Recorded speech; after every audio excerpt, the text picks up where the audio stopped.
बिन भाग मिले नहीं भली वस्तु का भोग, दाख पके जब काग के, उठे कंठ में रोग। 12 महीने तक कौवा इसी इंतजार में रहता है कि अब की बार जब दाख पकेगी मैं जी भर भर के खाऊंगा। और जब समय आता है दाख के पकने का, परमपिता परमात्मा उस कौवे के गले में एक ऐसा रोग डाल देते हैं वो खा भी नहीं सकता। और अगर ऐसा रोग उसके गले में नहीं डालते तो शायद वो इतना बिगाड़ करता किसी के हाथ नहीं लगने देता। तो कहा जाता है भाग्य से अधिक और समय से पहले किसी को कुछ नहीं मिलता। दोस्तों, हमारे भाग्य के कारक, हमारी संतान के कारक, वैवाहिक सुख के कारक, दाम्पत्य जीवन के कारक, शिक्षा के कारक, धर्म और अध्यात्म के कारक, जिन्हें देवताओं का गुरु कहा जाता है। और गुरु वह दीपक होता है जो स्वयं जल करके भी पूरे जगत को प्रकाशित करता है, जिनकी दृष्टियों में अमृत पाया जाता है। अखंड मंडलाकारम व्याप्तम येन चराचरम तद्वदम दर्शित येन तस्मै श्री गुरुवे नमः। अज्ञान तिमिराधस्य ज्ञाना जन्म सलाकया चक्षु उर्मिलतैन येन तस्मै श्री गुरुवे नमः। अर्थात हमारे भीतर के अंधकार को मिटा करके रोशनी की एक किरण, उम्मीद की एक किरण देने वाले देवगुरु बृहस्पति राशि परिवर्तन करने जा रहे हैं। 15 नवंबर 2025 का वो दिन होगा जिस दिन बृहस्पति शुक्र की वृषभ राशि से निकल करके बुध की मिथुन राशि का गोचर करेंगे 12 वर्षों के बाद, और 12 महीने तक मिथुन राशि में विराजमान रहेंगे। सबको पता है देवगुरु बृहस्पति एक राशि में 12 महीने तक विराजमान रहेंगे। तो बृहस्पति के इस राशि परिवर्तन का प्रभाव कुंभ राशि वाले जातकों के जीवन पर अगले 12 महीने तक किस प्रकार देखने को मिलेगा, इस वीडियो के माध्यम से हम जानने वाले हैं और समझने वाले हैं। और वीडियो के अंत में देवगुरु बृहस्पति से संबंधित कुछ महत्वपूर्ण उपाय भी होंगे जो आपको फॉलो करना है। दोस्तों, कुंभ राशि वाले जातकों के लिए देवगुरु बृहस्पति का यह राशि परिवर्तन काफी महत्वपूर्ण माना जाता है, क्योंकि 29 मार्च 2025 को आपकी राशि के स्वामी शनिदेव ने राशि परिवर्तन किया था। अर्थात आपकी अपनी राशि कुंभ राशि से निकल करके, मूल त्रिकोण राशि से निकल करके ये देवगुरु बृहस्पति की मीन राशि में विराजमान हुए। और कुंभ राशि वाले जातकों के धन, कुटुंब और वाणी के भाव द्वितीय भाव में विराजमान हुए। इसी के साथ ही शनिदेव की 7.5 का तीसरा चरण आपके लिए शुरू हुआ। लेकिन 15 नवंबर को भाग्य के कारक देवगुरु बृहस्पति भी राशि परिवर्तन करने जा रहे हैं। शनिदेव कर्म के कारक माने जाते हैं तो बृहस्पति भाग्य के कारक माने जाते हैं। और जीवन में कर्म और भाग्य का साथ मिलना बहुत जरूरी है। खाली हम कर्म ही करते रहेंगे, मेहनत ही करते रहेंगे और उस मेहनत के साथ भाग्य का साथ नहीं मिलेगा तो फिर उस मेहनत का मतलब ही क्या है। तो कर्म के साथ भाग्य का जुड़ना बहुत जरूरी है और बृहस्पति भाग्य के कारक माने जाते हैं। तो कुंभ राशि वाले जातकों के लिए बृहस्पति जब राशि परिवर्तन करेंगे, मिथुन राशि का संचरण करेंगे तो आपके पंचम भाव अर्थात त्रिकोण भाव में विराजमान होंगे। इस भाव के कारक देवगुरु बृहस्पति ही माने जाते हैं। तो कुंभ राशि वाले जातकों के लिए अगले 12 महीने अच्छे रहने वाले हैं। शनि की 7.5 का तीसरा चरण जाते हुए शनिदेव विशेष परिवर्तन जीवन में इन 2.5 सालों में देकर के भी जाएंगे। और ऐसे में भाग्य का साथ, बृहस्पति का साथ भी, गुरु का साथ भी आपको मिलेगा। इसका मतलब आपके जीवन में माकूल परिवर्तन देखने को मिलेगा, विशेष परिवर्तन देखने को मिलेगा। जो मेहनत आपने की थी, जो कर्म आपने किया था, उस मेहनत का विशेष फल आपको देखने को मिलेगा। तो आपके पंचम भाव में बृहस्पति विराजमान होंगे। पंचम भाव विद्या, बुद्धि और संतान का भाव माना जाता है। पंचम भाव वैसे देखा जाए तो धर्म और अध्यात्म का भाव भी माना जाता है। पंचम भाव आकस्मिक धन प्राप्ति का भाव माना जाता है। पंचम भाव प्रणय संबंधों का भाव माना जाता है। तो जो व्यक्ति अविवाहित हैं उनके लिए इन 12 महीनों में क्या होगा, विवाह के प्रस्ताव भी आएंगे। और जो लोग प्रेम के संबंध में पहले से जुड़े हुए हैं वो प्रेम शादी में बदलेगा। जीवन में अचानक से धन की प्राप्ति देखने को मिलेगी। जो धन का प्रभाव आपके लिए रुका हुआ था, भाग्य साथ नहीं दे रहा था, अब भाग्य का साथ देखने को मिलेगा।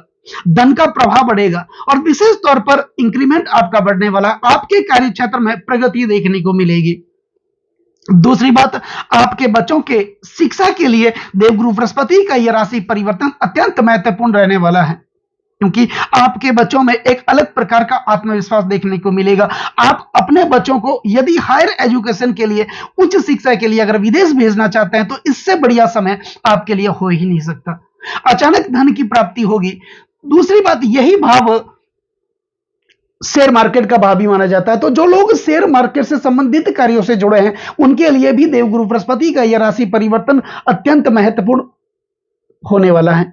दूसरी बात, कोई ना कोई पदोन्नति देखने को मिलेगी, कोई ना कोई प्रमोशन देखने को मिलेगी और आपको एक विशेष जिम्मेदारी दी जाएगी। चाहे आप व्यापार करते हैं, चाहे आप नौकरी करते हैं, वहां पर आपको एक विशेष जिम्मेदारी दी जाएगी और आप तय समय पर उस जिम्मेदारी का निर्वाह भी करेंगे, जिसके कारण आपके जीवन में मान सम्मान और पद प्रतिष्ठा की प्राप्ति देखने को मिलेगी। पिता के साथ संबंध आपके मजबूत होंगे। क्यों होंगे? कि बृहस्पति आपके पंचम भाव में विराजमान होंगे और बृहस्पति के पास मुख्यतः 3 दृष्टियां मानी जाती हैं। बृहस्पति जिस भाव में विराजमान होते हैं उस भाव से पंचम भाव में दृष्टि करते हैं, सप्तम भाव में दृष्टि करते हैं और नवम भाव में दृष्टि करते हैं। तो यहां पर बृहस्पति 15 मई को राशि परिवर्तन करके आपके पंचम भाव में विराजमान होंगे और इनकी पंचम दृष्टि होगी आपके भाग्य भाव पर। अपने कारक भाव को बृहस्पति देखेंगे, इसका मतलब भाग्य का साथ देखने को मिलेगा। भाग्य में उन्नति देखने को मिलेगी, रोजगार में उन्नति देखने को मिलेगी और विशेष बात, पिता के साथ आपके संबंध मजबूत होंगे। दूसरी बात, जहां भी धार्मिक कार्य होंगे, मांगलिक कार्य होंगे, सामाजिक कार्य होंगे, वहां पर आप बढ़ चढ़ करके हिस्सा लेंगे, जिसके कारण आपका मान सम्मान और पद प्रतिष्ठा जीवन में देखने को मिलेगी। आपके कार्य क्षेत्र में कोई ना कोई नया इंक्रीमेंट देखने को मिलेगी। आय के नए नए अवसर, रोजगार के नए नए सोर्स आपके लिए उत्पन्न होंगे। धन की आवक होगी, पैसों की बरकत होगी, कौटुंबिक स्थिति आपके लिए अच्छी होगी। आपकी वाणी में विशेष प्रकार का निखार देखने को मिलेगा। आपकी वाणी कुशलता बढ़ेगी और आप अपनी वाणी कुशलता के कारण अपना फंसा हुआ काम निकालने में माहिर होंगे, क्योंकि बुद्धि चातुर्य ज्ञान का प्रभाव आपके अंदर, आपके भीतर एक अलग प्रकार का देखने को मिलेगा। अब बृहस्पति की सप्तम दृष्टि आपके एकादश भाव पर, बृहस्पति सप्तम दृष्टि से अपनी राशि को, धनु राशि को देखेंगे। इसका मतलब आपके लिए लाभ की प्राप्ति देखने को मिलेगी। जो लाभ रुका हुआ था, पैसे फंस रहे थे आपके, आपने इससे पहले, क्योंकि शनिदेव की 7.5 का दूसरा चरण आपके लिए चल रहा था और बृहस्पति शुक्र की राशि में यानी अपनी शत्रु राशि में चल रहे थे, तो पैसे आपके फंस रहे थे। आप कार्य तो कर रहे थे लेकिन उस कार्य का लाभ आपको प्राप्त नहीं हो रहा था। लगातार आगे बढ़ने के आप प्रयास कर रहे थे, दिनों दिन आप पीछे चले जा रहे थे। पैसे आ तो रहे थे लेकिन जितना बचना चाहिए था उतना पैसा आपके लिए नहीं बच रहा था। आपके ज्यादातर पैसे हॉस्पिटल के खर्चों में खर्च हो रहे थे, अननेसेसरी खर्चे हो रहे थे, अननेसेसरी यात्राएं जीवन में बनी हुई थी। जो काम नहीं करना चाहिए था आप वो काम कर रहे थे, जिसके कारण असफलता आपको देखने को मिल रही थी।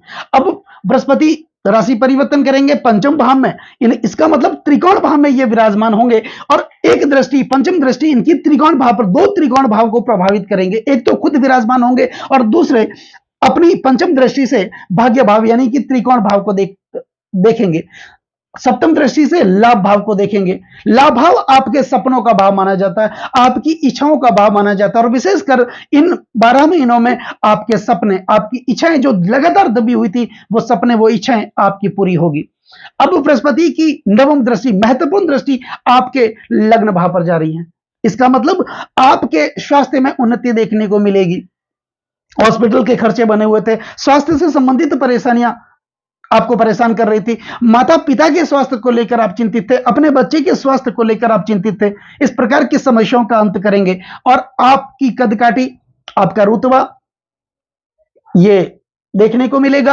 आप अपने स्वास्थ्य को अच्छा करने के लिए प्रयासरत होंगे, जल्दी उठेंगे, मॉर्निंग वॉक करेंगे, यात्राएं करेंगे, यानी कि आप अपने शरीर को अच्छा बनाने के लिए प्रयासरत रहेंगे। आपके आचरण में सुधार होगा, आपके स्वभाव में सुधार होगा, आपके गुणों में स्वभाव होगा, आपके चरित्र में सुधार होगा, जिसके कारण पति पत्नी के संबंध भी अच्छे देखने को मिलेंगे। संतान के साथ आपके संबंध मजबूत होंगे, कौटुंबिक स्थिति आपकी अच्छी होगी।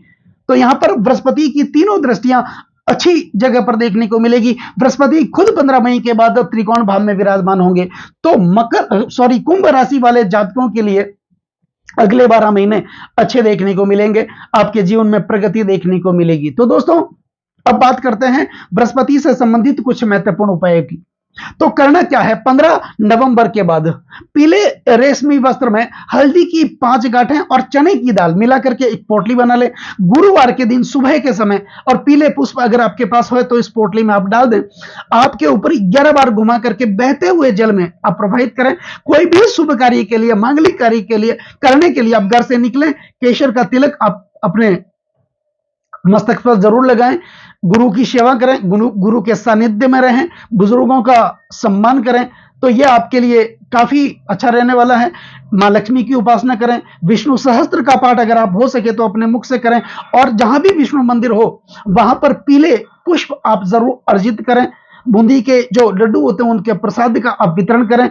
छोटी कन्याओं को आप भोजन करवाएं। ये उपाय आप कर सकते हैं। बृहस्पति की कृपा, गुरु की कृपा आपके जीवन में अच्छी देखने को मिलेगी। तो दोस्तों, कैसा लगा ये वीडियो अगर आपको अच्छा लगा हो, मेरा समझाना आपको सार्थक लगा हो, समझाने का तरीका अगर आपको अच्छा लगा हो, तो इस वीडियो को आप आगे से आगे शेयर जरूर करें। बेल आइकन बटन को जरूर दबाएं ताकि मेरे आने वाले और भी नई नई वीडियो के नोटिफिकेशन सीधे आप तक पहुंच जाए। लाइक जरूर करें, कमेंट जरूर करें, क्योंकि आपका एक लाइक और एक कमेंट मेरे अंदर बहुत ज्यादा आत्मविश्वास भर देता है। और कमेंट में ओम गुरुवे नमः ये आप जरूर लिखें। चैनल को सब्सक्राइब जरूर करें। नमस्कार दोस्तों।